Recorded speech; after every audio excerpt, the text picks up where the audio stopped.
Bonjour et bienvenue dans cette vidéo de formation Unity 3D consacrée à l'exportation de votre projet sous Android. Alors, bah oui, vous avez déjà créé pas mal de choses depuis le début de cette formation, entre guillemets, vous avez suivi des exemples, et il peut être intéressant maintenant de mettre ce projet sous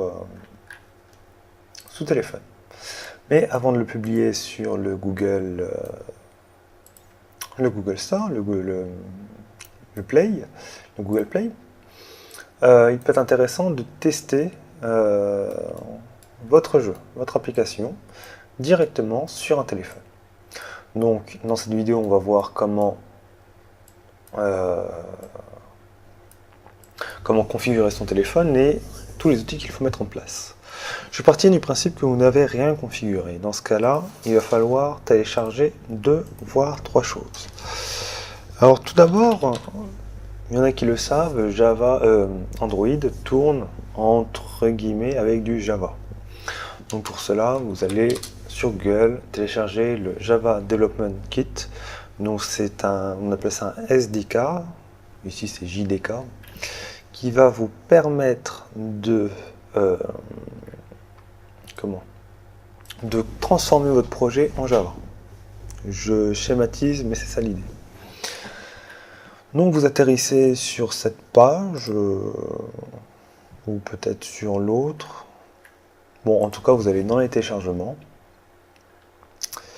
Et vous allez sur Java JDK. Vous allez atterrir sur la page des téléchargements. Vous n'oubliez pas d'accepter la licence machin bidule. Et vous allez télécharger la version correspondante à votre système. Je suis parti du principe que vous êtes sous Windows. Et dans ce cas-là, vous allez télécharger non pas la version qui correspond à votre Windows, c'est-à-dire que ne téléchargez pas la version 32 bits si vous êtes en 32 bits ou 64 bits si vous êtes en 64 bits, mais téléchargez les deux et installez les deux. Pourquoi? Alors je ne suis pas sûr de ce que j'avance, mais si vous téléchargez la version 64 bits alors que vous avez un ordinateur en 64 bits, cela ne va pas fonctionner. Je pense que cela vient du fait que les téléphones sont en 32 bits et que par conséquent la conversion se fait à partir du modèle 32 bits du Java Development Kit. Mais comme Java peut être utilisé aussi bien pour les ordinateurs, pour un GPS, pour le micro-ondes, etc., il y a aussi une version 64 bits qui permet d'utiliser les matériaux 64 bits. Donc voilà, donc il faut télécharger ces deux choses-là. Donc vous voyez, 300 mégaoctets. Et c'est pas fini. Alors, ces deux choses-là, vous allez les télécharger, vous les installez, faites suivant. Je vous déconseille de changer le chemin d'installation, je vous conseille de laisser par défaut. Comme ça, Unity, lui, le trouve tout seul. Et une fois que les Java Development Kits seront installés, vous n'aurez rien à faire. Ce qui ne va pas être le cas de la chose suivante, à savoir que Java c'est quelque chose, mais nous on est sur Android. Alors je pars du principe que vous êtes sur Android. Si c'est iPhone, c'est plus compliqué parce que Apple. Voilà. Donc c'est pareil, ça va être le Android Development Kit, donc le Android SDK. Vous n'allez pas télécharger la Download Eclipse ADT. Eclipse est un système, un IDE, c'est-à-dire quelque chose qui vous permet de faire des programmes. Et nous, c'est Unity qui fait ça. C'est Unity qui est notre IDE. Donc on va prendre Get the SDK for an existing IDE. Puis là, vous téléchargez ça et vous faites pareil, suivant, avec une consigne. C'est regardez bien où est-ce que vous installez la chose en question. Bon, il faut savoir que c'est pas très compliqué, hein. Ce que vous allez télécharger est un .exe et il va simplement dézipper le contenu de ce que vous aurez téléchargé. Et il va le mettre dans le dossier correspondant. Une fois que tout ceci fait, il faut faire une configuration, il faut configurer notre Unity pour lui dire mon petit coco va aller chercher dans cette direction. Donc dans ce cas-là, vous allez dans Edit, Préférences, External Tool, Dans Android SDK location, vous cliquez ici. Donc, admettons que vous êtes sur la racine. Vous cliquez ici. Moi, il se trouve que mon SDK, c'est ici. Et je prends bien pas le dossier là, mais bien le dossier SDK. Et je sélectionne ce dossier. Enfin, on va faire un build setting. Alors de base, vous êtes sous ici. Donc on va changer la plateforme. Ce qui va nous permettre d'accéder à l'environnement de développement pour Android. Alors il y a quelques petites choses qui changent. À commencer par un temps de chargement anormalement long. J'espère que j'ai... Ah voilà.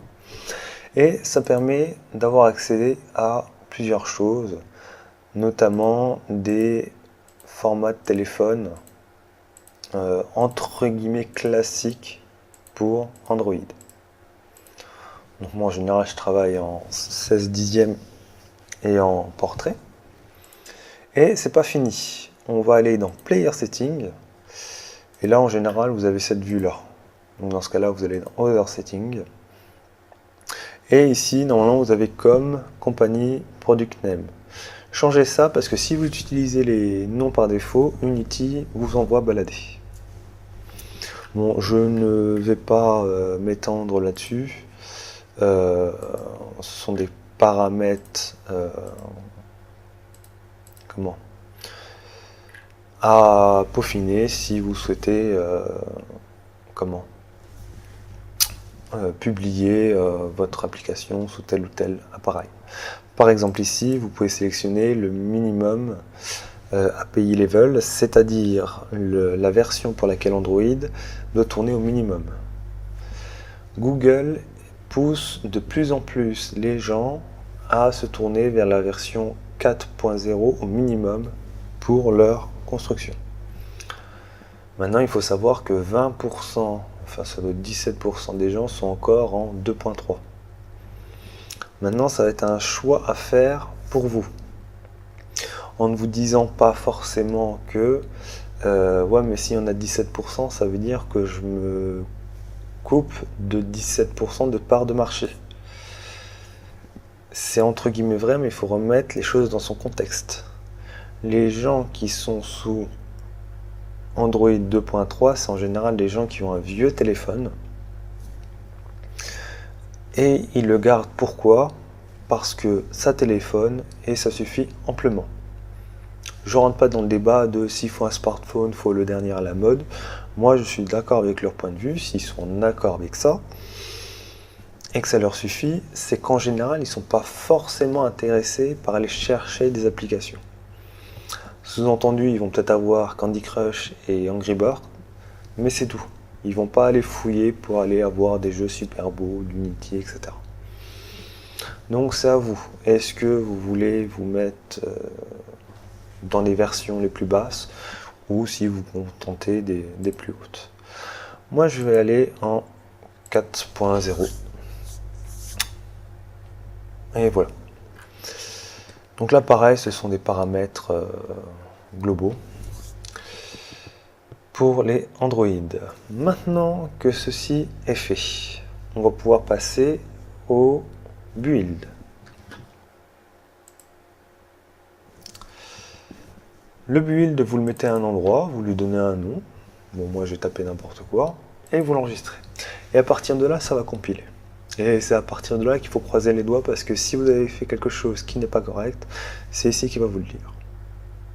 Si tout se passe bien, comme c'est le cas actuellement, enfin je m'avance parce que c'est pas terminé, il va vous ouvrir le dossier dans lequel l'APK est contenu. Il faut savoir que vous générez un point APK lorsque vous exportez pour Android. Et maintenant, il va falloir configurer notre téléphone. Donc voici mon téléphone, c'est un Galaxy Note 3. Donc s'il y a des choses à revoir, adaptez-le à votre téléphone. La chose, je vais peut-être enlever ma souris, la chose importante à faire, c'est aller dans les paramètres. Là, donc en général, vous êtes ici de base, vous allez dans Général. Vous allez aller dans Sécurité.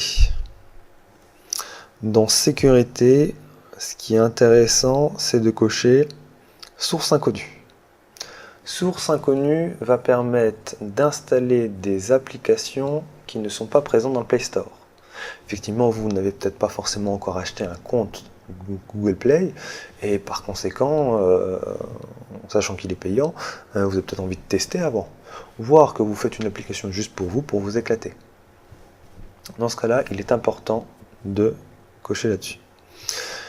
Vérifier les applications, ça peut être intéressant, puisque ça va simplement vous avertir avant l'installation d'un programme. Autre chose, il faut aller aussi dans les options de développement. Alors ça, c'est pas obligatoire, mais je vous le conseille. Mais il est possible que vous n'ayez pas accès aux options de développement. Dans ce cas-là, il faut aller dans les à propos de l'appareil, mais je ne vais pas vous montrer puisqu'il y a des paramètres spécifiques à mon téléphone. Et il faut aller dans la version de build ou numéro de version, numéro de build, et d'appuyer dessus 5, 6, 10 fois. Et il arrive un moment où ça vous dit option de développement de développeur disponible. Ou comment c'est le mot, j'ai oublié, disponible, c'est bien. Ensuite, vous allez dans les options de développement, vous allez enclencher le débogage USB et vérifier les applications via USB. Maintenant que tout ceci est fait, votre téléphone est prêt à recevoir votre APK. Alors, mon téléphone, le voici. Je vais aller télécharger dans le nouveau dossier. Je vais aller glisser l'APK. Ceci étant fait, alors, encore une fois, souvenez-vous de l'endroit dans lequel vous stockez votre APK. Je vais aller dans Applications, dans mes... Bon, vous voyez que c'est un peu le bazar. Dans mes fichiers, voilà, dans mes fichiers. Moi, c'est dans la carte externe, dans Android, perdu. C'est dans Nouveau dossier. Perdu, l'APK en question. Notez que ça prend le nom de votre projet. Et ici, est-ce que vous voulez l'installer? Vous faites oui. Donc là, l'application va s'installer et on va pouvoir voir notre application. Donc, vas-y Coco.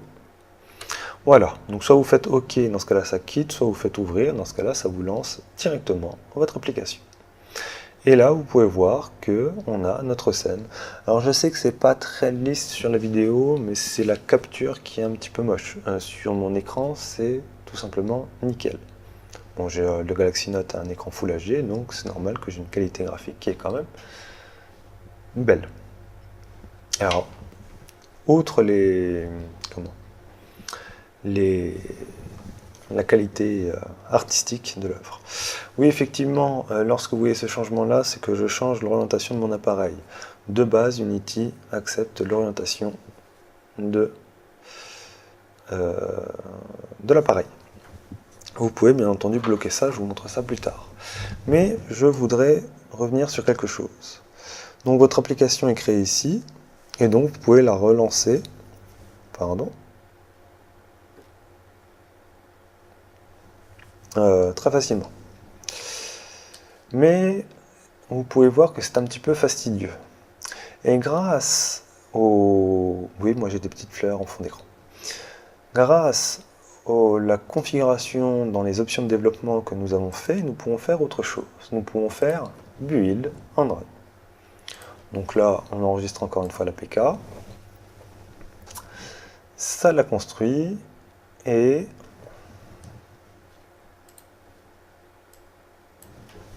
ça va faire quelque chose de magique lorsque vous voulez faire des tests, notamment quand vous voulez faire des tests sur l'accéléromètre. Vous voyez, c'est en train de mettre sur le device, c'est l'appareil. Donc c'est en train de transférer et d'installer en même temps. Je presse pas, j'ai tout mon temps. Ce sera une petite musique de fond là.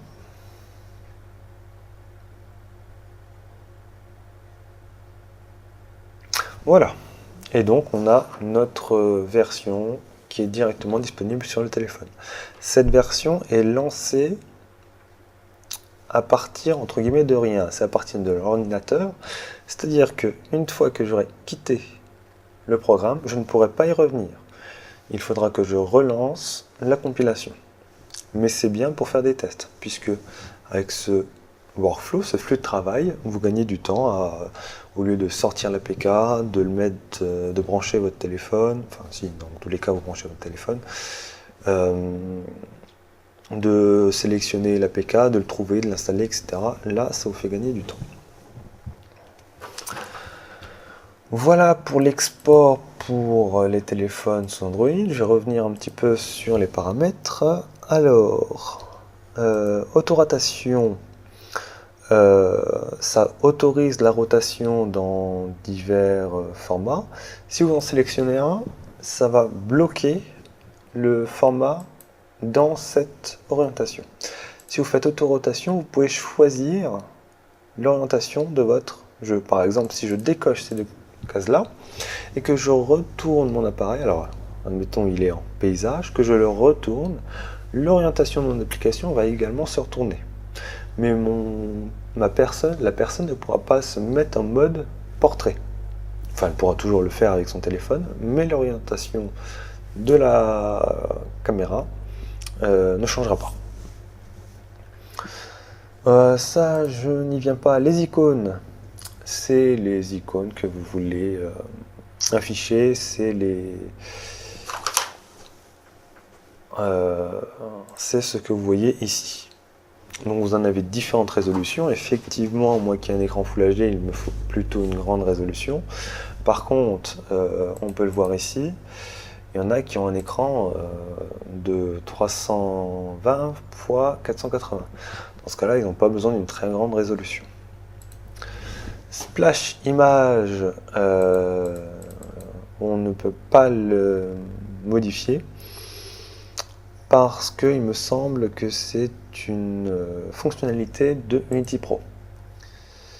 Bundle Identifier, ça va être lorsque vous aurez votre identifiant en fait de Google Play. C'est Google qui vous donnera votre identifiant quand vous aurez votre compte développeur. Donc dans ce cas-là, vous l'instaurez ici. Ici, ben, c'est la version de votre programme. Ici, c'est le domaine, c'est le niveau minimum dans lequel vous voulez que votre application soit disponible. Graphique level, je recommande sur automatique. En général, c'est la 2.0 qui est utilisée. Device filter, il n'y a qu'un seul choix. Install location. Est-ce qu'on préfère l'extérieur ou l'intérieur, etc. Il faut savoir que sur Android, vous n'avez pas le droit d'écrire sur la carte externe de base. Par contre, de base, vous avez accès à un dossier en particulier. Est-ce que je peux vous le montrer sur mon téléphone? Alors, normalement, ça va être ici.